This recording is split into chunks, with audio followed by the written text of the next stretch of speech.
Hey everyone, this is episode 25 of Noodle Time. Welcome. Here with me is the gentleman that's currently gambling on Fubo Gaming, Tony Rubio. Tony, say hello. Hello, everybody. I'm Tony Rubio of FuboTV, Fubo Gambling aficionado, coming at you, bringing you 10 million buckaroos every year so you can sign a DP.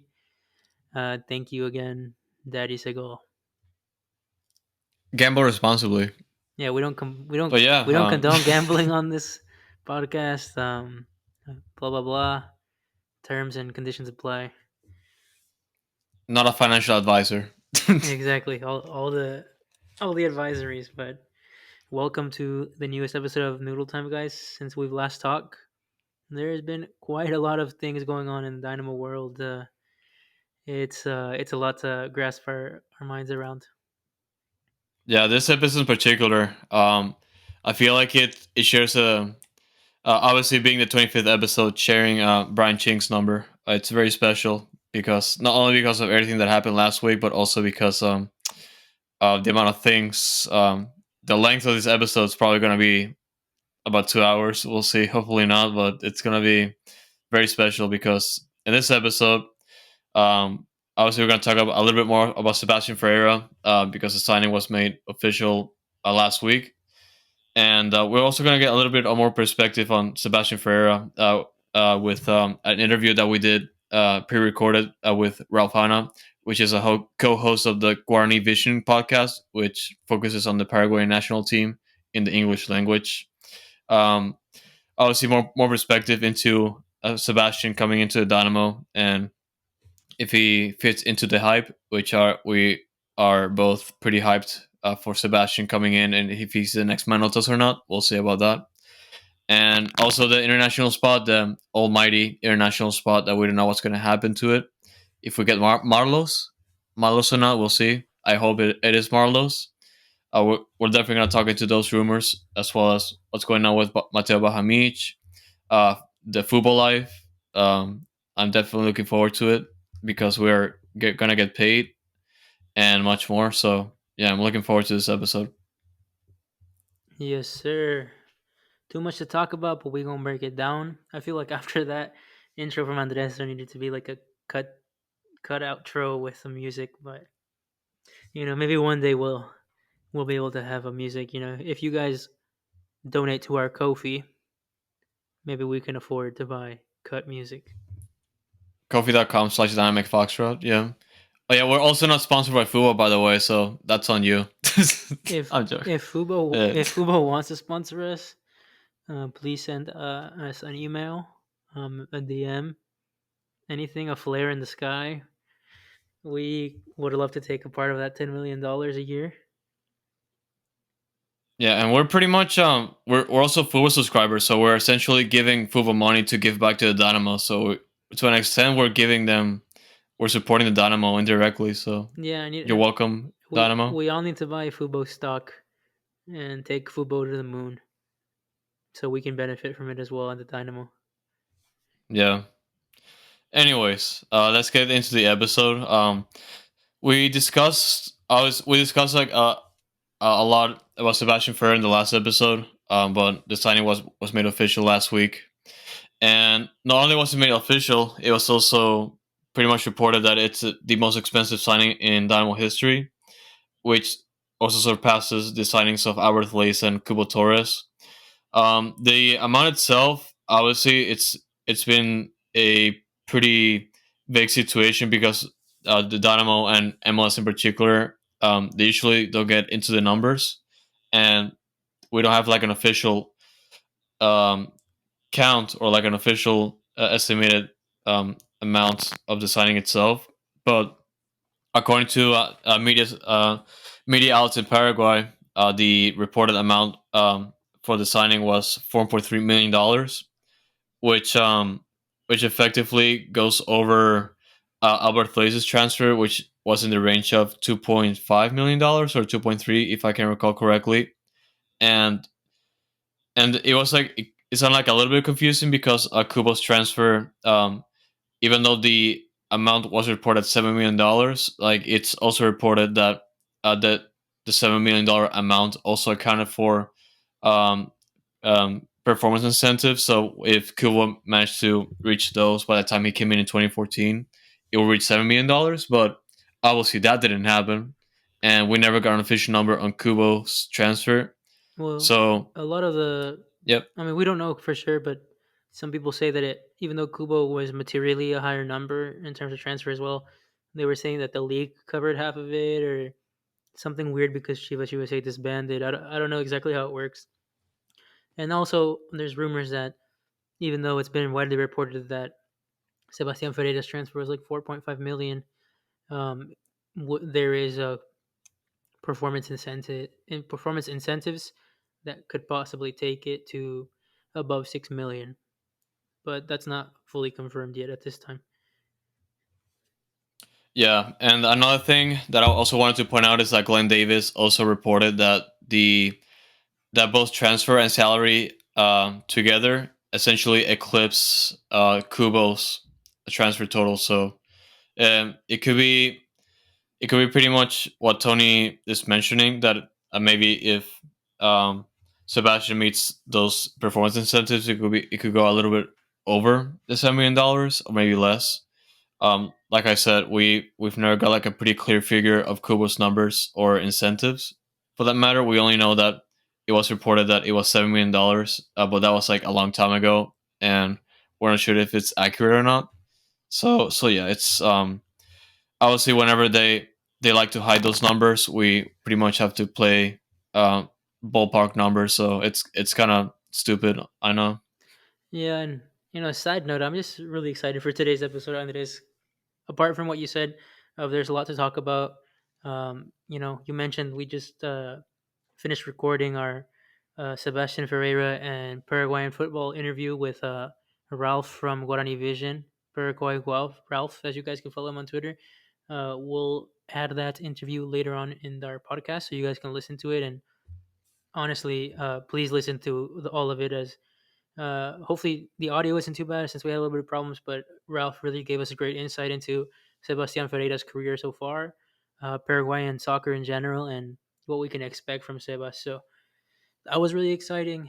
And I mean, it's just we just had the first week of training camp for the Dynamo in preseason. Obviously, announcing Ferreira's signing, and there's tons of rumors that we might be bringing in more players. We're seeing Pat Onstad do his thing. Asher Mendelson. I'm just psyched. Dynamo 2 about to play Dynamo first team this weekend in their first game ever. So I'm lit. I'm lit for Thor. I'm here. I told Tony this, but I'm at least hoping that they will just put like a lineups for both teams, because they have this thing of not giving us information. And even though sometimes I guess it's because of they don't want other teams to scout the Dynamo, obviously starting lineups or like lineups themselves don't hurt, especially for a scrimmage. So it can get kind of tedious. Also, games that don't get streamed. Also, that's a pet peeve of mine. I hate that. So Yeah. So we need and we need play by play because me and Andres both don't live in Houston, so we can't be there for this one. And we need Web Tilton streaming this on Facebook Live. We need something like you or just reminded me of like the worst thing about MLS preseason. They freaking black out the preseason games outside of Houston.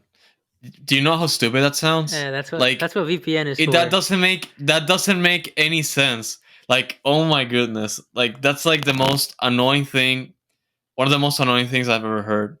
And like every time I think about it, like I gets me so salty.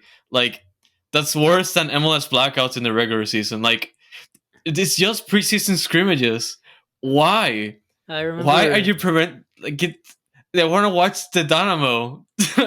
I remember last year. I think I'm not gonna name any names, but I think a couple OGs streamed the games through a VPN so everybody else could watch it online. So that was shout out to whoever did that. We ain't gonna snitch. But those are the real Oh yeah, guys. and shout out to Webb Tilton because I remember he periscoped a game in Tucson because he went to Tucson and he periscoped the game. Yeah, Like he's an absolute legend. per- Like he already is, but like he that just like ups his game pretty much. Periscope. That's something we haven't heard in a long time. So we're already dating ourselves here, showing how old we are. But Yeah. I mean, enough of talking about how excited we are. Obviously, talking a little bit about Sebastian Ferreira. We're about to release this podcast interview to you guys, cutting to our interview with Ralph. But I've heard some preliminary things so far from some sources that I won't name, but it's interesting to see if those things are true. Which kind of messing with you guys a little bit because I can't say anything, but it'll be interesting to see if how the Dynamo play in a formation this year. If it's Sebastian up front, if we bring in another striker. There's a lot of rumors to talk about, but if you don't have anything else to add about Ferreira, um, Andres, right after this silence or this fake beep that we make, we're gonna insert the interview with Ralph about Ferreira. Oh yeah. There's not much to say since everything was done already in the interview, but I just wanted to say that the interview itself with Ralph, um, it was pretty good.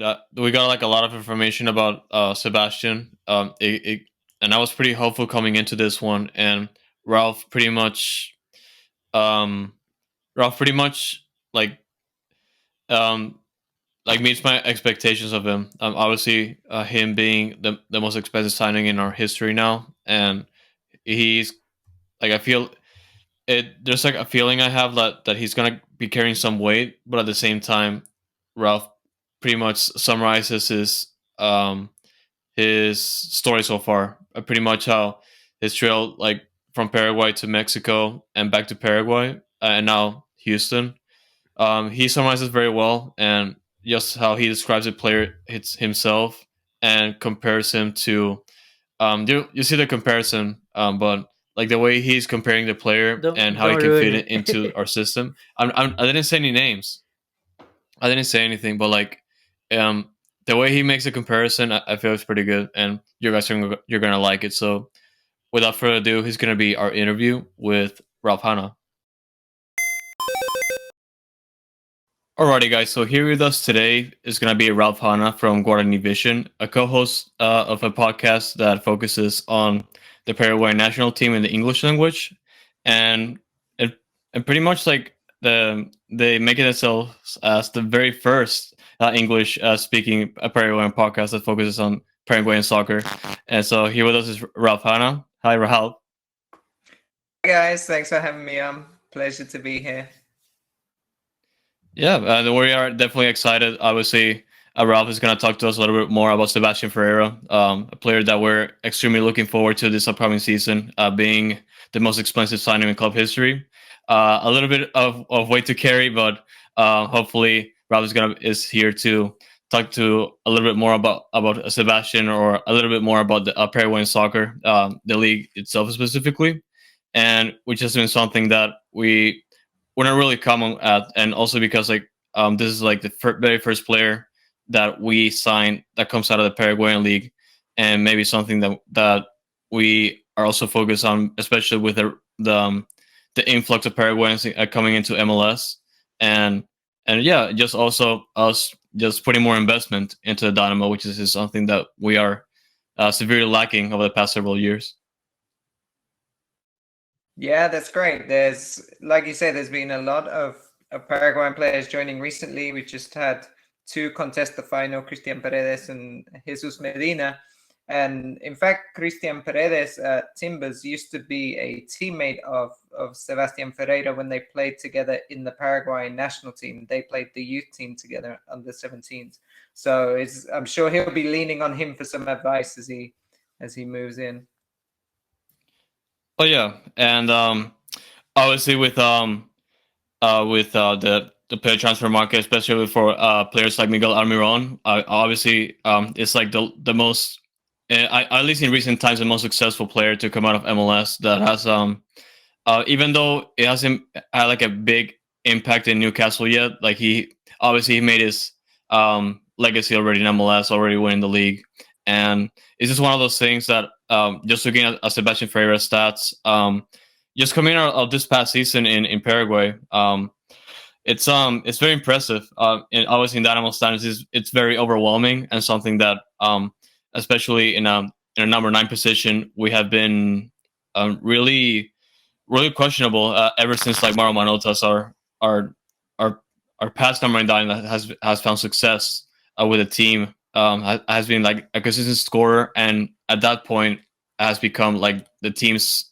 second all-time leading goal scorer, and like within 4 to 5 years, and it's been something that we've been severely lacking these past couple of years, and yeah, like we're just extremely looking forward to Ferreira's potential, and just 2024 next month, which is something that to look forward to. And I don't know if you Tony wants to ask starting questions that that all the Dynamo community is looking forward to. Yeah, I mean, first of all, I don't know if you want to introduce yourself a little bit, Ralph, and maybe tell us a little bit about your background, um, how you came about with Guarani Vision with your co-host, and yeah, why you are into Paraguayan football.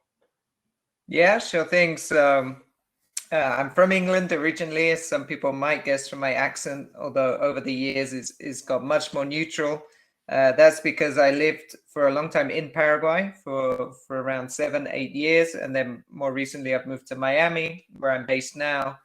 And ever since I moved to Paraguay, which was in 2010, just off the back of the South Africa World Cup, I've always been into football as a kid, but then being there with this, what was at the time a brilliant team that had just come back from the World Cup, I got very much into following the national team, the Albiroja. But then I started, of course, watching local league football because I was there. And I actually started a blog called the Paraguay Football Blog, which I used to run for a few years until life got in the way, I guess, and I didn't have too much time for it. And that's when I was moving to Miami, the guys Guarani Vision, kind of the idea cropped up, and we realized that, well, there is a lot of there's a lot of content, or there's a lot of interest in Paraguayan football, but it's mostly in Spanish. So we decided to set something up there in English language, and part of it was based on what we were just talking about, on a lot of Paraguayan footballers going to the MLS, because specifically in the national team, you see usually the most represented leagues at the moment are the Liga MX and then also the MLS. So we knew there was a big kind of base here in the US that would be interested to hear more about Paraguayan football. So that's kind of how it kicked off. Awesome, man. Do you want to just give our the ad for your Twitter and your podcast page? You know, because sometimes we know people don't listen till the end, where usually that stuff is given. Okay, yeah, I'm on Twitter. I'm by Ralph, and there I'm tweeting mostly in English, sometimes in Spanish, about all things Paraguayan football. And then we have Guarani Vision, is spelled Guarani, and then Vision. So at Guarani Vision is for the podcast. We have the Twitter account, and then from there you can find us kind of on Spotify, Apple Podcast, all of that kind of stuff. We also run it as video, so it's on YouTube as well. Awesome, no, appreciate it. Just want to make sure you get your due. If any of our followers want to learn a little bit more about Paraguayan football, or if they are from that region of the world that want to follow it more, then please go give Ralph a follow. So yeah, now me and Andres are just gonna want to quiz you, I guess, a little bit about Sebastian. Nothing serious.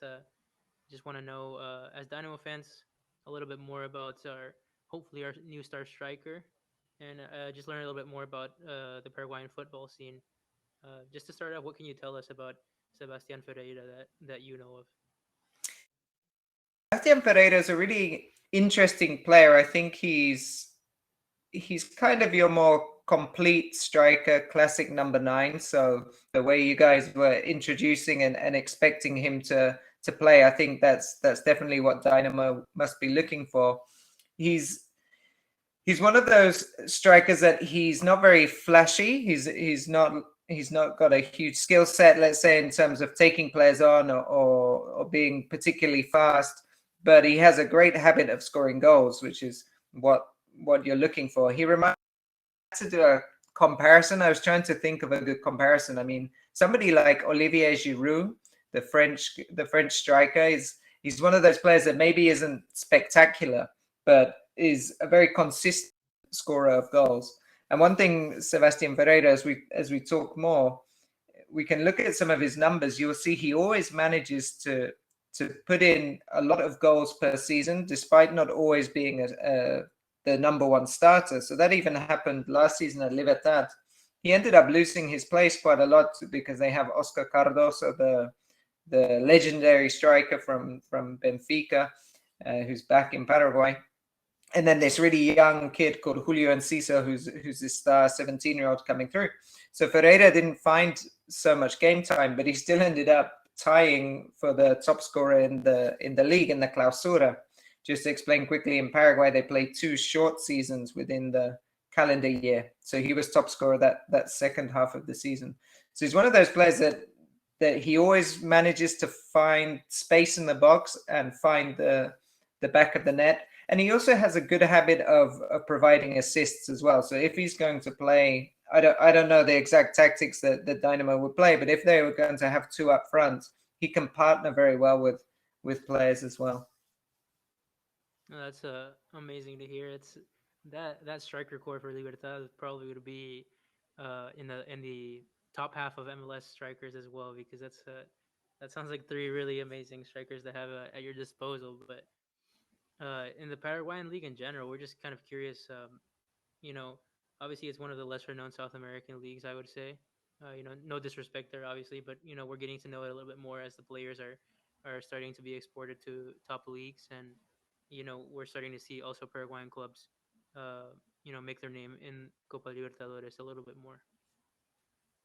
Yeah, the Paraguayan football's always been strong in the Libertadores historically. So you have one club, Olimpia, has won the tournament 3 times, and then until very recently, Paraguay usually managed to get 1 or 2 teams into the knockout phases. What we've seen the last 2-3 years is the dominance of Brazilian teams has really made that much more difficult for everybody in South America, but particularly for Paraguay.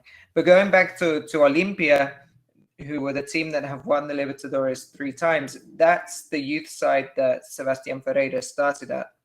He was something of a phenomenon at youth level. He scored something like 138 goals for Olimpia during those the under 15s. Well, I guess it's right from under 14s, 15s, 17s. Then they skipped. I think he was skipped up to under 20.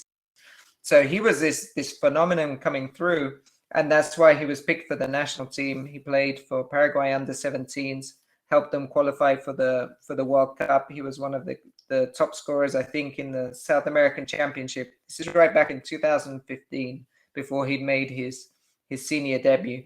He eventually does make his senior debut for Olimpia, but again, Olimpia is a very famous club. They recently had signed Roque Santa Cruz, who was coming back from Europe. More recently, they signed Emmanuel Adebayor. That didn't quite work out for them. It was a mess with the pandemic and everything.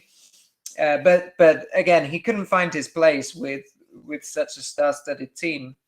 So he dropped down to Independiente, which there's a club in Paraguay called Independiente that's, I would say, is usually mid-table towards relegation, but he still performed well there, scored lots of goals. That's how he got his move to Mexico, to Morelia, where he played briefly before returning to Paraguay and at Libertad. In terms of the standard, just quickly, the standard of the Paraguayan league domestically, yeah, it's, how would I describe it? It's quite physical. It's quite a physical league. You have lots of older players that have either never left or they've come back. So it's very hot. Paraguay is a very hot country. It's always over 100 degrees this kind of time of year. The season's starting in a week or so, or 2 weeks. So you can imagine how for trying to play high intensity football, it doesn't really work in terms of very technical passing. So I would say it's a very physical league. It can be very difficult for young players to come through because of that. But if you look at Ferreira's build and presence, I think he was able to perform well, knowing that he had a bit more strength about him, and he's a bit more of a physical striker than maybe those, like I was saying before, like a quick winger or dribbler of the ball. So I think that definitely helped him coming through with this league being much more kind of, I would say, physical and tough over technical. That's a welcome thing to hear that he's used to the. He'll fit right in Houston. We love our hot and humid. Not just summers, all year round. It's absolutely scorching, in my opinion. But Yeah, and we recently also signed a striker in that's from Iceland, so it's kind of like polar opposites, which I find interesting, honestly. I like the contrast. Hopefully they can make a good partnership up top. But no, that's really awesome to hear because I mean I didn't know much about the Paraguayan league in terms of their history and Libertadores. So sorry there to my Olympia fans listening. Obviously it's a club I've heard a lot about and in the past years we've heard about different Paraguayan players coming to MLS like Tito Villalba, Kaku, Rodney Redes, Cecilio Dominguez. Uh, the average MLS fan would say some of these players haven't come here and absolutely shattered it like one would have hoped. Why do you think that is? Is that uh, like a construct of the Paraguayan league or of players as a whole, or is that just like like an individual case with Rodney Redes, for example, who really has disappointed in his time in MLS so far? I think the big problem Paraguayan players have, and this is not just in the MLS, this can even be going to Europe. You have, for example, a player, Brian Ojeda, who's just gone to the championship in Nottingham Forest and been in and out of the team. But the big problem these players have is often not technical. It's more the adaptation. I mean, Paraguay is a very small country. It's about 7 million population. So it's a very big step for players when they move outside, even just outside of the country, but outside of the continent. So some of these kind of changes, they're maybe not well advised, well supported from, let's say, their representation or maybe just their families. They're having those difficulties adapting. So a lot of it can be this kind of individual mentality. That's why it's often hard to know who's going to perform and who won't, because you have the example of Rodney Redes. Maybe that was more obvious because Rodney Redes comes from the countryside in Paraguay. Spanish is naturally his first language. He prefers Guarani, which is the indigenous language. Paraguay is bilingual. And so for him, just coming to the city was a big move. And then straight from the city, Asuncion, where he's playing with Guarani, up to go and play in Austin was a huge, I think a huge challenge for him. But then you have somebody else like we mentioned, Christian Paredes, someone like Christian Paredes, who's been pretty solid in Timbers. He gets a lot of minutes, a lot of starting time. He had a bit of an experience in Mexico and Club America, and then he went there. Cecilio Dominguez, another example, someone who'd been out of the country, in and out. So that maybe helps. In the case of Sebastian Ferreira, of course, he did have that time in Mexico. He went to Morelia before they became Mazatlan, and he did relatively well. He scored 7 goals in 13 starts. If you look at his overall record, it says 7 goals in 25 games, so it doesn't sound as good. But he only started 13 times. He was used as a sub a lot, but he still managed to get those goals. And I think from what I understand, the only reason he came back was as Morelia were in that transition moving to Mazatlan, and it was, he just wasn't kept on because of that, and he decided it was easier to come back to Paraguay and try and restart with a big club like Libertad. Libertad is a very well organized, well structured club. They pay well and they pay on time, which is a big thing in Paraguay. So I think he made that decision as let's do this for a year. I guess it got longer because of the pandemic, but now he's jumped back abroad, which is what he was looking to do. So I think because he has that experience, that should help a lot in the adaptation process. But for sure, we've seen a lot with players. A couple of others I remember is Josue Colman, who went to Orlando, and then we had Luisa Maria in Minnesota. They did struggle to adapt, and I would say it's not a lack of talent. It's just some of that mentality and adaptation and being in the right surroundings.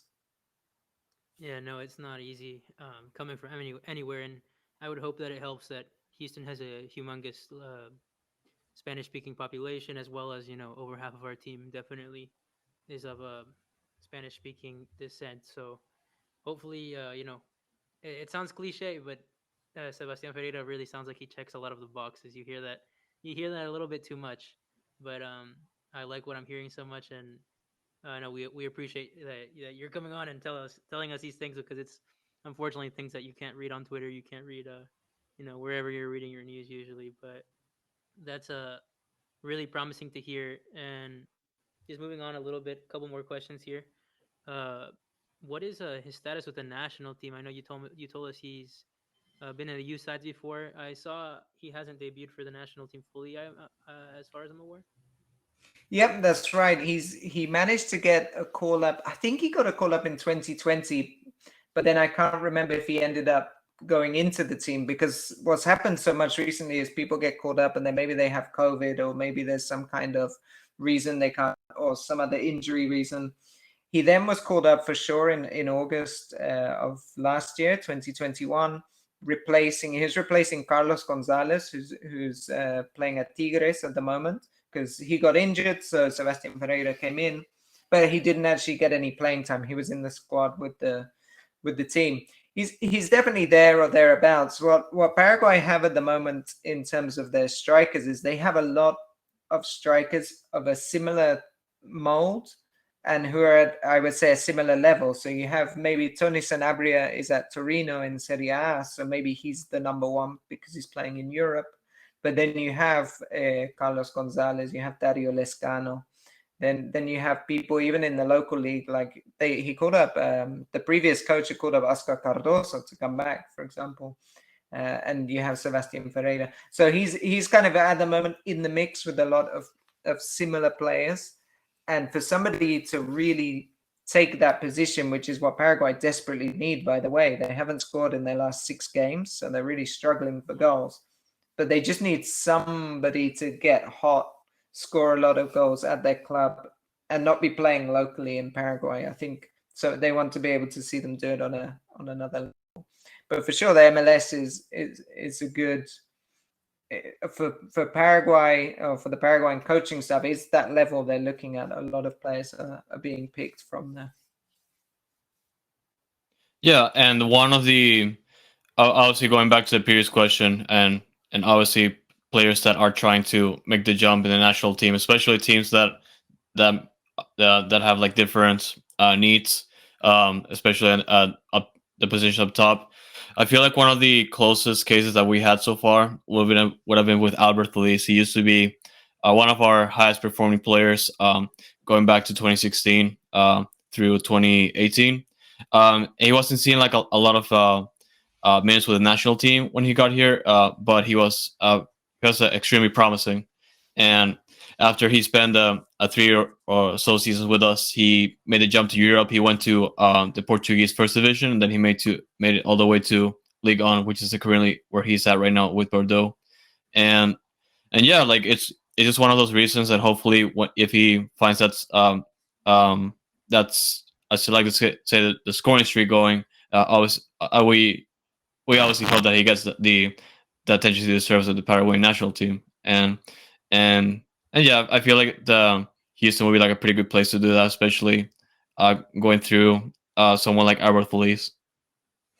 Yeah, there's a good comparison, because I think what somebody his age and a lot of Paraguayan players were looking at the MLS was to use it for 2-3 years as that stepping stone to Europe. Is what Miguel Almiron did. Jesus Medina has just done it now off the back of a championship winning season. He's gone to CSKA Moscow. So I think that will I'm sure is his aim to kind of replicate that.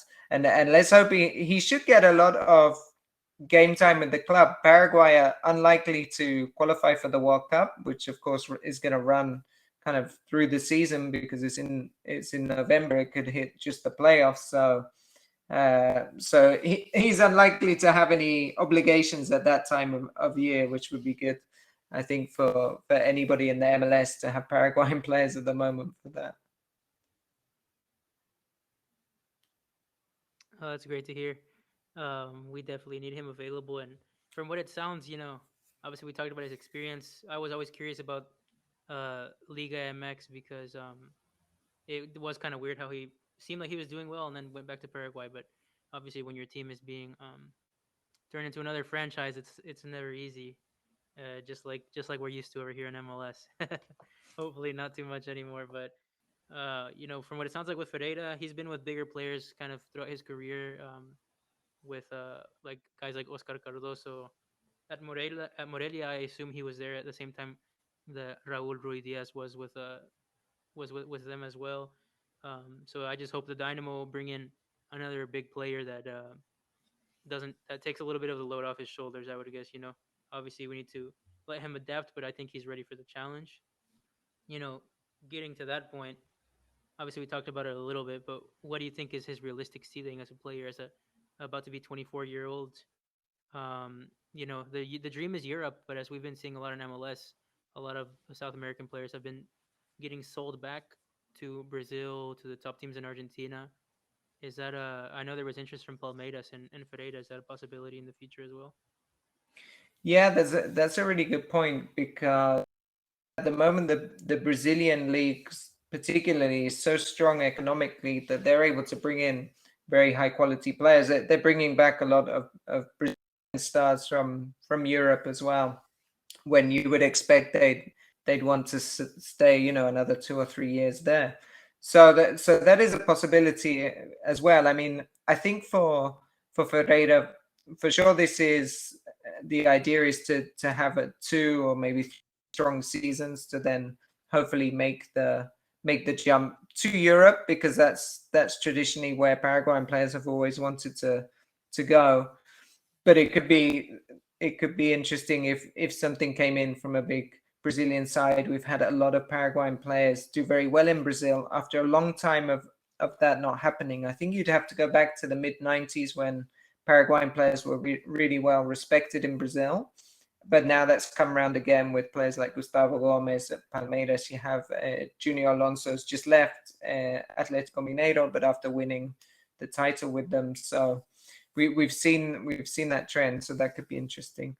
In terms of what you said, the challenge for I do think it really is that kind of pressure of being the number one striker and probably having the most minutes on the team, having to lead the team, because as you mentioned, he was playing with Oscar Cardoso in Libertad, so that takes off some of the pressure with in the sense that he's a much more experienced player. He was usually the captain, for example, and as I mentioned, Ferreira ended up getting lots of time. He was being rotated a lot. That whole team was being rotated a lot, so he didn't get so many minutes or consistent minutes as a starter. So this will be interesting to see how he adapts, because I would assume he's going to be kind of thrown into the team and used from the get go as a 90 minutes every game player you want, because you're hoping he will get that goal, the or the goals that are needed for a win. So that will be an interesting adjustment for him. But you're right. He's at the right age. This is the step up. This is the challenge. So I think this is a good moment for him. I'm sure he's thinking professionally. This is kind of his make or break, I guess. Yeah, and thankfully, yeah, he's gonna come and be that star. For us, he's gonna get the minutes, so it's just up to him to put the ball in the back of the net. We don't need him to do anything fancy, like you said. We just need a finisher, like a lot of teams do. So, um, really great insight on Sebastian Ferreira from Ralph here from Guarani Vision. We will just want to thank you again for being on with us, and we just want to end with these last one or two questions, just to make it a little fun. What's your over under on goals that Sebastian Ferreira will score this year in MLS? Oh, oh, that's good. Putting it straight Uh, to you. let's go 12. I'll go 12. 12. Okay, Andres, you go over or under? I'm gonna go over. Yeah. I'm Ooh. feeling it. What do you say then? I'll say 15. And I'm gonna go under as the depressing Dynamo fan. I'll say 11. Just just to keep it cool. Yeah, that's about right. Yeah, you're like a little bit in between, maybe. Mm. No, well, Ralph, again, thank you so much for coming on the podcast. You guys, please go follow Ralph at Paraguay Wealth on Twitter. Follow his podcast, Guarani Vision, for all the updates on Ferreira and Paraguayan football. Thank you so much. Yeah, thank you, Thanks for Ralph. having me. Yeah, thanks a lot, guys. Thanks for having me. And yeah, guys, I hope that you guys enjoyed that interview. It was very informative, and we also got to learn a little bit more about Sebastian heading into a very demanding role, especially us needing a striker since Manotas left, and it's been a role that we uh, we've been severely lacking for a while. Yeah, and I think the most interesting thing I took from this interview is that it kind of cleared up a lot of people's doubts about why Ferreira didn't stick around in Liga MX. You know, it was because his team at the time, Morelia, essentially folded and became Mazatlan. So in all that upheaval, he had to leave back to Paraguay.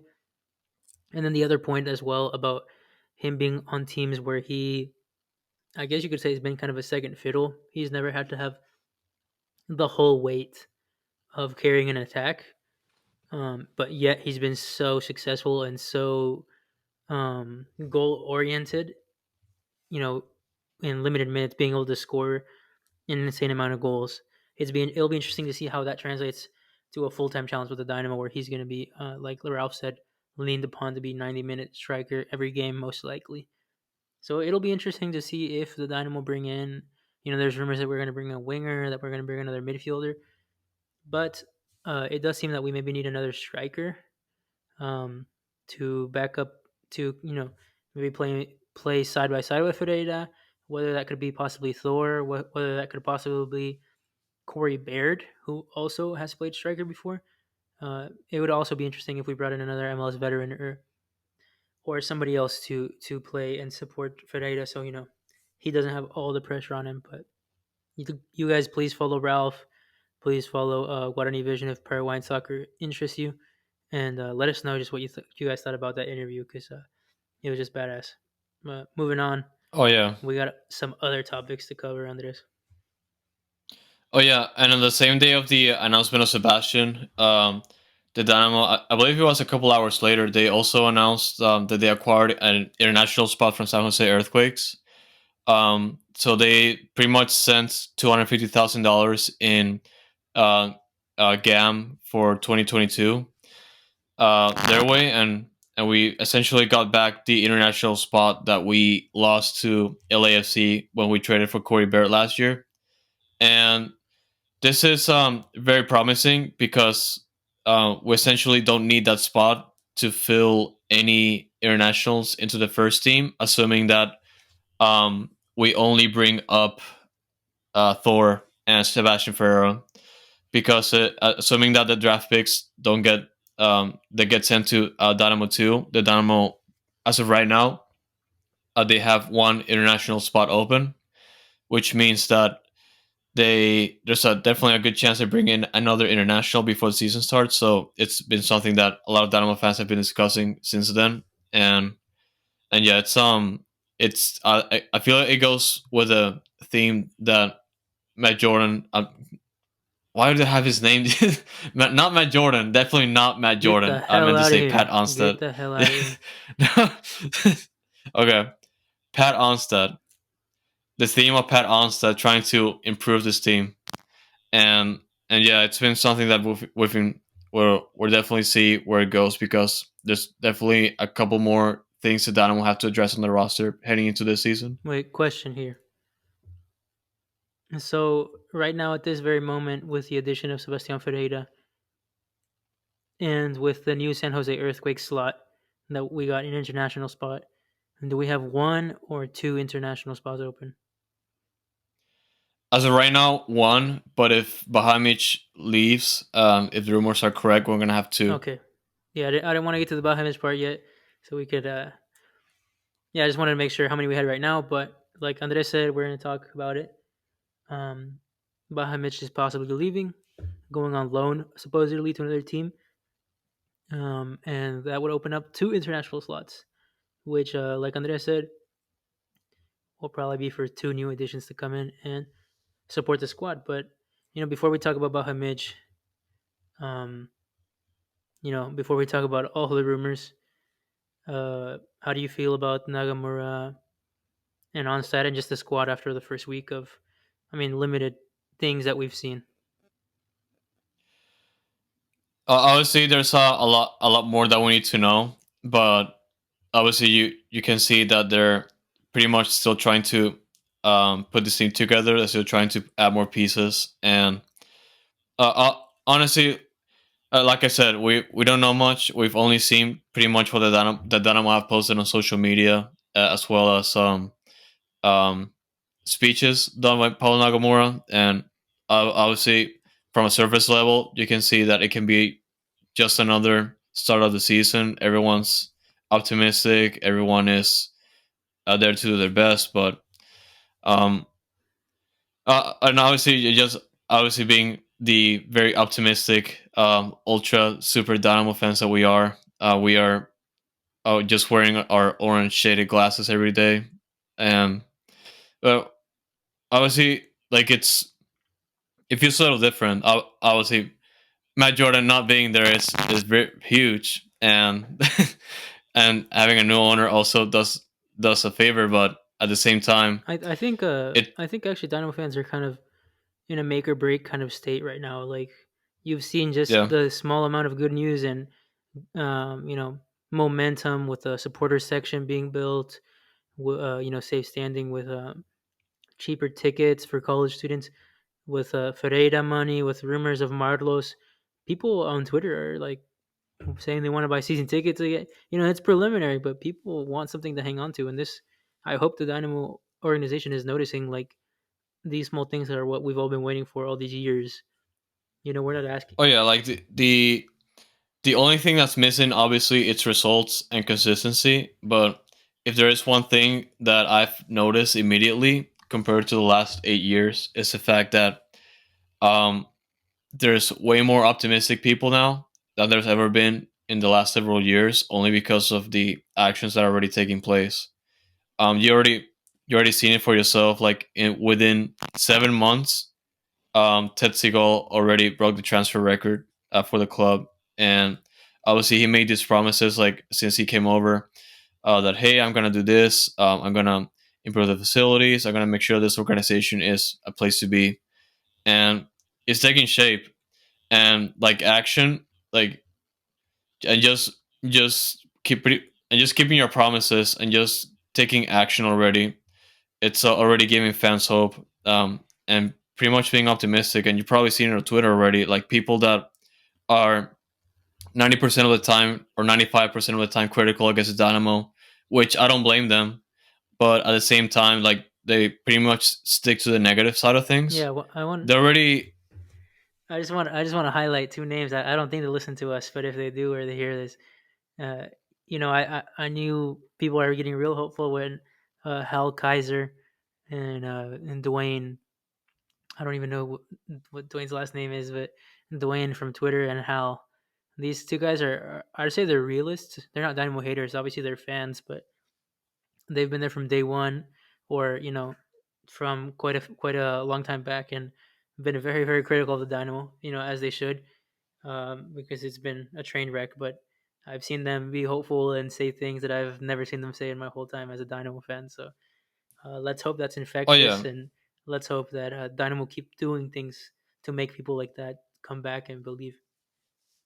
and like I said, like I'm not saying that they don't have the right to be upset. Like I'm just saying that people that have been pretty much realist, like not optimistic like we are, like they're seeing the picture right now. Especially like the fans that have been like burned for the last 8 years. They're seeing these actions, these promises materialize, and they are coming back slowly, but they're coming back, which is all that matters. And obviously, whenever we get the results on the field and everything gets on their way, it's gonna improve. But we just have to give it to Tetsugo and Pat Onset and everyone on the team right now because it definitely feels different compared to the last 8 years and yeah, like we just hope that they keep working towards that because it's looking good so far. Yeah, for sure. But before I forget, just some update on training camp. It's kind of hard to get information on players in these times, but so far the players that we've noticed that are missing from training camp are Coco Carrasquilla, Adalberto from Panama. He is with the Panamanian national team getting ready for their upcoming window, which I guess kind of a little bit of breaking news that's happened in the last hours. Apparently, Panama has come out with a COVID outbreak in their squad in what is their most pivotal window yet for the World Cup qualifying. They're in the playoff spot, and they're coming up against Mexico, Jamaica, and Costa Rica. They've been very good, but let's hope Coco doesn't have COVID because that would affect him more for coming into the season. But also, I feel bad for Panama um, if their World Cup dreams die because of a COVID outbreak, which is the unfortunate reality right now. But that's some breaking news, I guess, that Paul Tenorio tweeted from The Athletic. Also, Teenage Hadebe has been out because he was representing his country Zimbabwe in the AFCON, which they unfortunately got knocked out in the group stages.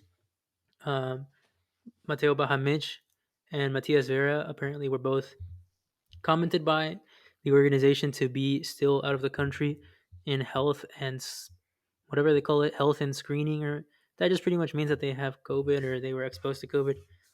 I don't buy it. Obviously, we know Bahamic is possibly going to another team, and then Matias Vera. We were hoping he's still in Argentina, maybe getting his green card to open up another international slot, but that has been unconfirmed for the moment. I just hope he doesn't have COVID. I hope he's okay. I hope he's not getting traded because I love Mati. But I think those are all the players that are not at training camp so far that at least we've recognized. Um, Anything else to add in that part, Andres? Yeah, that's pretty much what's reported so far. We're definitely gonna see what's going on with Vera, which is pretty interesting. Obviously, he's one of the players that, although he doesn't speak much, he speaks a lot on the field because he doesn't get. I don't feel like he gets enough recognition from a lot of people, but he gets the job done. And he's just one of those players that's very important, and he could be like a pretty vital to the Dynamo and whatever Nagamura's gonna put him as. So it's gonna be interesting. You know, How his role. we also touched about the Dynamo playing in their first scrimmage of the season this weekend at Houston Sports Park against Dynamo 2, which is supposed to be the Dynamo's MLS Next team, like their reserve team. Um, we honestly don't know anything about MLS Next yet. And Dynamo 2, it's very limited. Um, Rosters have not been built. It's kind of all up in the air. And I read today on Twitter, I can't remember the source, but apparently this person was claiming that MLS Next rosters and signings that maybe already are in the works or have been done haven't been announced yet because MLS Next has actually not finalized their rules completely yet. So there was some reporting out there about there not being a salary cap in MLS Next and different mechanisms. But that would explain a lot as to why it's kind of in the dark so far. And for the scrimmage that's coming up this weekend, I'm not so sure it's actually going to be Dynamo first team versus Dynamo 2, like MLS Next team. I feel like it's just going to be an intra squad scrimmage, and they're going to call it Dynamo 2. But that'll be interesting to see how it's broken up, to see what academy players are training with Dynamo 2, what kind of Dynamo academy players could be signed to a first team contract, et cetera, et cetera. And like Andres said, hopefully somebody's streaming, somebody's tweeting, so we know the lineups and we know who's involved. Yeah, if you periscope the game, I'm gonna follow you back. That's what I'm gonna tell you right I now. will But yeah. buy you a alcoholic beverage of your choice if you decide to drink alcoholic beverages. But But yeah, there's information. a lot of rumors on this. I don't know if you want to get Yeah. into it. Oh yeah, we were born for rumors. Especially the one from last week because um the latest rumor of the player coming in, I feel like it's very spicy. It can be like one of those I like to say quote unquote big name players that we could use, and it's pretty interesting where it came from because and the potential connections to Paul Nagamura because apparently um the Dynamo are interested in bringing in former Shakhtar winger playmaker Marlos, Brazilian, naturalized as Ukrainian, 33 years old, and yeah, just looking at the rumor itself, like obviously being a free agent is very attractive, and at 33 years old, I feel like he can also play like a pretty good role, and maybe slotting in as a right winger sometimes. Obviously, we could use like another winger right now, and but also in the middle, maybe as someone that can relieve Darwin Quintero or yeah, I feel like it's more Darwin Quintero than Coco for sure as of right now, but just thinking about it, it's very interesting. This came from a Ukrainian soccer blog named Soria Londosk at first, which it's also well known. Like obviously, those kind of sources can be very sketchy, but just looking at the source and how it pretty much goes through Ukrainian soccer news, it could be pretty reliable. So I'm Yeah, looking forward to that one. I don't know what you want to say about it, Tony. I mean, I'm being pretty skeptical about it so far in terms of like it was a blog that reported it. Not that I think they're making it up or lying, but obviously I would like to see it from more sources. And so far, at least that we know of, we haven't seen anything um, about his full name, Marlos Romero Bonfim. Who honestly, if you guys have ever played FIFA Ultimate Team in the years past, you guys know him from FIFA Ultimate Team because Absolutely. he's a player you pack. I swear to God, in every pack, and you probably discard him. But it's interesting. Apart from that, we haven't heard any interest on this side of the pond if it's real, and we haven't heard anything from the Ukraine. So hopefully, somebody can ask Pat, somebody can ask Asher or Paolo if that's actually a possibility. I know a lot of fans, I guess at first glance, could kind of be disappointed in a 33-year-old aging European star, I guess, signing. Um, I think if Marlos has the quality, I really don't mind that he's 33. I know we already have Darwin Quintero around 33, 34 in the same, I guess, mold you could say. But I mean, Marlos has still been performing for the Ukrainian national team at the Euros this past summer. He's featured in Europa League and Champions League for Shakhtar Donetsk. I just think that's another level. And if I have a feeling that would not be a DB contract. Um, I feel like Dynamo would have leverage to bring him in on TAM or just on a lower contract. And you know, I feel like at worst he could be our team's Ilsinho, if you guys know Ilsinho from Philadelphia Union. And at the best, he can be a starting player on this team. So if it makes sense financially, then I say you bring in all the quality and difference makers you can get, because you guys can't forget a guy like Vicente Sanchez, who at 37, 38 years old came in and changed his Dynamo team the last time we went to playoffs. Um, and especially after the seasons we've had, you don't turn down that kind of quality, no matter the age. That being said, like we've said before, I trust in Pat. If that's really the connection that Paulo has with Marlos from their days at Sao Paulo, then you know I don't think that's a terrible thing to do. You leverage your connections, your relationships, and you got to make your team better. And yeah, I'm mostly basing this on the fact that we have like one international spot open. So essentially, anything can happen at this point. It could be either Marlos or someone else that we don't know about yet, because like Marlos is like the only name that I have heard more so far, like as from incoming players. Outcoming players though, the other rumor that has been going around is Mateo Bahamic potentially joining Huracan in Argentina for a year with an option to buy, which would essentially free up another international spot if it happens. Obviously, Bahamic has not been having a good time in Houston ever since he came in last year. Obviously, it could not be just him for that matter, but also could have been something that Tab didn't like about his playing style that prevented him to get minutes in the first team, even though he's been playing minutes with an under 23 team. Now Dynamo 2, essentially.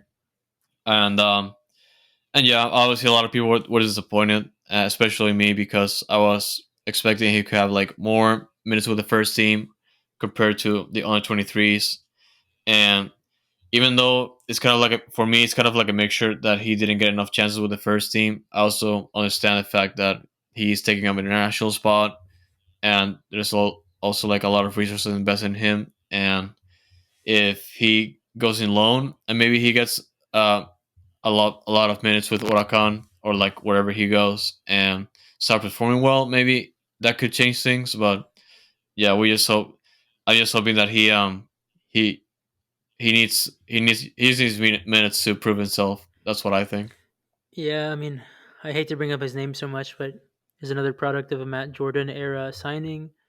Um, I mean, we were excited for him, but let's be real. On paper, it was a promising player from the second division in Argentina who was unproven. He had interest, but the Dynamo ended up spending, I believe, a little bit under $2 million on him, right, Andres?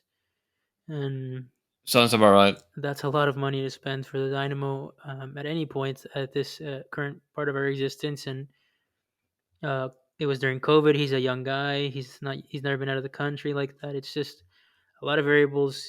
You know.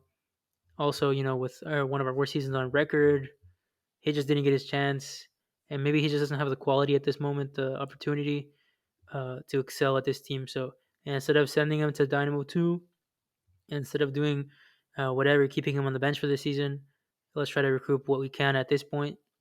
And that's what's that's what Pat is doing. I'm sorry, trying to send them maybe on a 1 year loan with a possibility to buy is what it's sounding like so far. Um, th- what we saw on Twitter recently, right now as we were recording, it's unconfirmed, but it was just from a fan website from Serie B side, Regina, I think. Sorry if I'm mispronouncing that. There was Serie A teams, Serie B teams interested in Mateo Bahamic when the Dynamo originally signed him. So apparently, this side, Reggiana from Serie B in Italy is also interested in him. Personally, if I'm Mateo Bahamic, I'm going back to Argentina. I'm going to go play first division soccer. I'm going to, acclimate back with my family at home in my country and try to get all the minutes and improve in the first division. And if there's a possibility for him to come back to the Dynamo and play the next year, then that's amazing. What most likely would happen if he did play well is that he would get sold to Huracan, and the Dynamo could recoup some of that investment. But a lot's up in the air. No reason to get that deep into it. I really hope Mateo finds his feet and makes an amazing career for himself, even if it's not with the Dynamo. But kudos to Pat Onstad and the team for dealing with our issues early on, cutting things that need to be cut out, and you know improving the squad.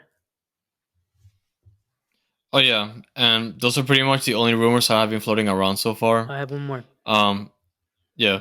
This is this is not specifically confirmed with the Dynamo. It's not linked with the Dynamo yet. If it is, but yesterday or the day before, there is some news coming out from Transfer Market Austria that the player named Jakob Janscher, he's another 33-year-old striker slash shallow forward slash winger from the Austrian league and also an Austrian international, who apparently has interest from a Texas team. We don't know if that's Austin. We don't know if that's FC Dallas. We don't know if that's Houston. But also sounds like, oh god, a 33-year-old player from the Austrian league does not sound promising. But he is a top five goal scorer in the Austrian Bundesliga this year. He's the leading scorer for his team, Sturm Graz, who's second place in the Austrian Bundesliga. I believe they're still in Europa League. He so top five goal scorer in the league so far this year, and he's the top assister in the league with 8 assists so far this year. That's pretty damn good numbers for a 33-year-old. So if he still has the legs, if he still has maybe he's a later bloomer in that sense. That'd be interesting if the Dynamo brought him in. You would assume it wouldn't be us because are we really going to spend another international slot on a striker? Probably not, but it's just something you want to put out there. Could be FC Dallas, could be Austin, but if we're just talking about paper, that could be a better signing than a guy like Marlos if you're choosing between those two 33-year-olds. But hard to say at this point. It's just interesting. to even be in that mix. And yeah, like I recall reading somewhere that he was more linked to FC Dallas compared to us. So I wasn't really sure if that was like a rumor going in our favor, but yeah, it's still interesting to bring it up since it obviously is another forward, and then maybe it could like address like a depth situation or how he wants to be played. But yeah, so it's leaning more towards 50 Dallas as far as I can see. So irrelevant at this point, unfortunately. Yeah, we'll see. A lot of all the Texas teams need signings, so we'll see how that one plays out. But lots of rumors there. We'll keep you guys updated with Marlos, with Bahamic leaving, and with any other, you know, intra MLS or international signing rumors. But let's move on because we don't have all the time in the world. We know Ralph's interview was long, so we kind of want to wrap this up soon. What else do we have to touch on, Andres? Let's talk about gambling, because Jesus. the newest sponsor, yeah, the newest sponsor, you might have heard of them, Fubo, um, specifically Fubo Gaming. They the Dynamo officially announced Fubo Gaming as their betting sponsor, which is like a pretty interesting deal considering that we can really do sports bets in Texas. So they're essentially what they're doing is that they are preemptively making a sports betting deal right now. So that way, whenever it gets legislated, if it ever gets legislated in Texas, the Dynamo are gonna get a big payday eventually. So the way it works is that Fubo, you probably heard of them, from Fubo TV, which is a service I also use Streaming to service. watch. It's probably I feel like it's probably like the best streaming service out there for live sports Yeah, it's pretty expensive, and all the but it's channels. like $60 a month. But I share it with a friend. If Fubo is listening to this, please don't cancel my subscription. But I share it with a friend, so he pays 30, I pay 30, and you can basically watch like most anything you want, except for like ESPN Plus and Paramount Plus. Obviously, those two things that are on another service, but can't recommend it enough. We're not sponsored. We just so happen to be We're not we sponsored. just so happen to be Yeah. customers, and they're sponsoring our favorite team. And yeah, we're giving them money so they can give money back to the Dynamo. So we're doing a good thing right here. So pretty much they created this division called for Fubo called Fubo Gaming, which essentially focuses on sports bets. And obviously, since like there's some states in the country that legalize sports betting, it's becoming pretty prevalent there, and some states are pretty much seeing the benefits because obviously you get to tax those and you get like a lot of money on the side. Um, so pretty much the Dynamo and Fubo they're banking on the Texas government to legislate sports bets in the foreseeable future. And if it happens, then the Dynamo can essentially get up to $178 million over the next 10 years, and which is a lot of money, which can go back to signing more DPS. So it will be interesting to see if sports betting gets legalized in Texas, and I guess like the other neat thing about it is that Fubo is going to sponsor the training tops from now on. It's going to be sponsored as Fubo TV and not Fubo Gaming, and you're also going to see it marketed in the middle of games in the ad boards. And I believe they're also going to get some activations in the stadium, and also think you're also going to get a gate. So they're pretty much putting a lot of money into the Dynamo, which is good to see, and also like a big name like Fubo that a lot of people recognize is also good. So it's gonna be a good friendship. I feel like.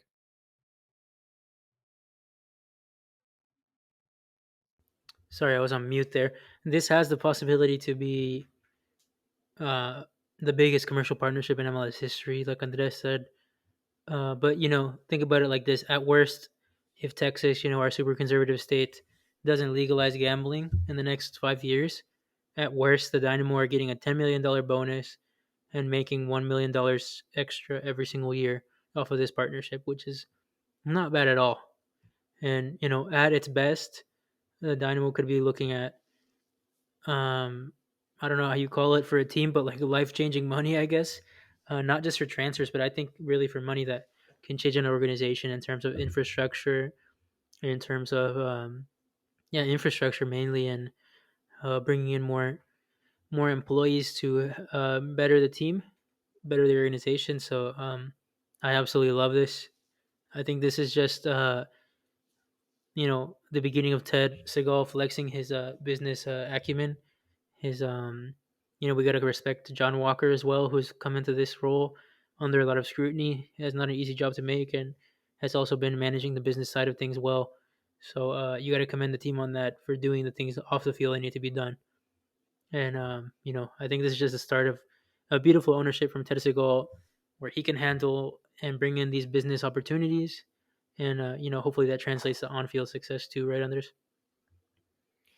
Oh yeah, and yeah, you can definitely see, going back to what I said about promises, keeping promises, and pretty much action, like all like promises in action essentially. And yeah, you see these sponsorship deals. Obviously, John Walker, I'm sure he was involved in it, but like also Ted Seagal definitely influenced it. And yeah, like it's happening right here. Like you wouldn't guess like a big name, like a big name sponsor like Fubo coming in and immediately becoming um being plastered on the trading tops, like straight into like Ted Seagal's first year now. And yeah, you're seeing that. And yeah, you also more money to invest for the Dynamo in the future, like Tony said. So it's gonna be very interesting to see how, if the Dynamo bring in more sponsors like Fubo, and how the money is spent. You love to see it, guys. More money, more problems. More money, more problems of who to spend it on, because hopefully we bring in more quality. But kind of just to round out the episode, guys, it's pretty interesting with all the rumors going on. This off season, like we said, we've been, I guess, tempered to expect at least two more signings, maybe a winger, maybe a midfielder, maybe a right back, hopefully, to round out the team. I wouldn't expect another DP per se. We've kind of been also tempered to expect that if another DP came in, it could possibly be in the summer. Maybe we were thinking about a number 10 at that point. But a lot going on in Dynamo World, guys. Keep up with us on Dynamic Foxtrot. Um, another bit of information that Andres can finish covering, but club legend Oscar Boniek Garcia signed for Olimpia, his hometown club in Honduras. So happy for him to get a new club and hopefully finish out his career on top of a championship in Honduras. Shout out to Boniek, La Leyenda. What else? What else, Andres? Anything? Yeah, the Danny Cruz bobblehead.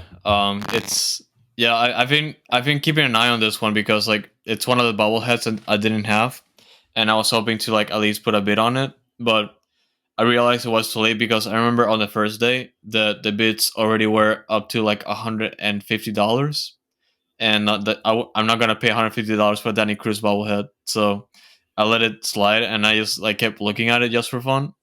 And when the bidding closed, the bobblehead sold for $620 on eBay, and I was like, "Who is gonna pay $620 for a bobblehead when you can use that money to buy a PS5?" Like it's just like it's one of those things that people just love to spend money, and I'm like, bro, use it for something else. Yeah, we cannot confirm if that is money laundering. We ain't no snitches.